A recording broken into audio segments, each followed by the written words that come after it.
मसँग चाहिँ एउटा SP4 भन्ने पोइन्ट छ, कोअर्डिनेट छ। त्यो चाहिँ कहाँनिर पर्छ भनेर मैले लेआउट गर्नुपर्ने हुन्छ होइन। त्यो लेआउट गर्नको लागि चाहिँ तपाईँहरूले के गर्नुपर्छ हेर्नुहुन्छ त।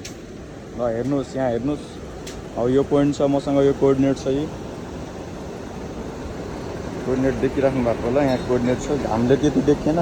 यो कोअर्डिनेटलाई चाहिँ कसरी लेआउट गर्ने त भन्दाखेरिमा अब हामी सिधा होममा जान्छौँ।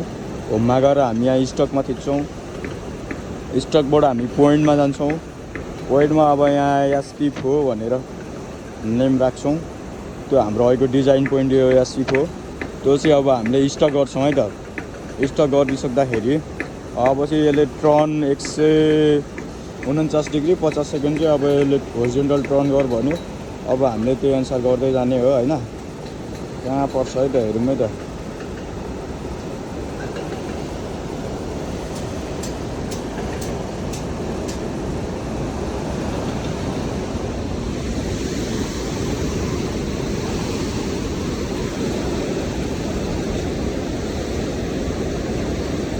माइनसमा गइसक्यो। अब चाहिँ हामीले यसलाई प्लसमा बनाउनु पर्ने हुन्छ, 0 बनाउनु पर्ने हुन्छ। अब यसको लागि हामीले स्क्रुको सहायताले बनाउँछौँ।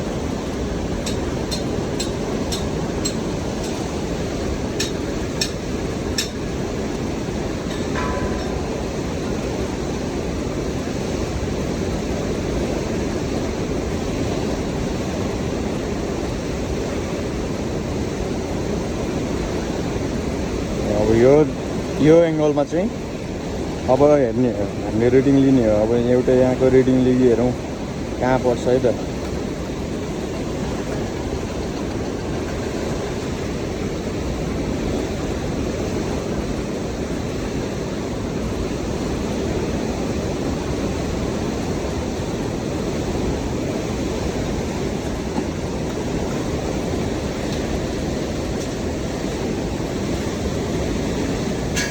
यसले चाहिँ के भन्यो भन्दाखेरि अब यहाँनिर जहाँनिर परेछ त्यहाँदेखिको 10 मिटर 64 सेन्टिमा चाहिँ 13 पोइन्ट छ है त भनेर भन्यो।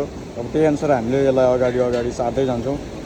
त्यहाँबाट ठ्याक्क एक्ज्याक्ट पोइन्टमा हामी राइट लगाइसकेपछि यसले ठ्याक्क 0 हुन्छ। त्यसपछि हाम्रो त्यो लेआउटको पोइन्ट भेट्यो, त्यहाँ राख्ने हो, त्यहाँ मार्क गरिदिने।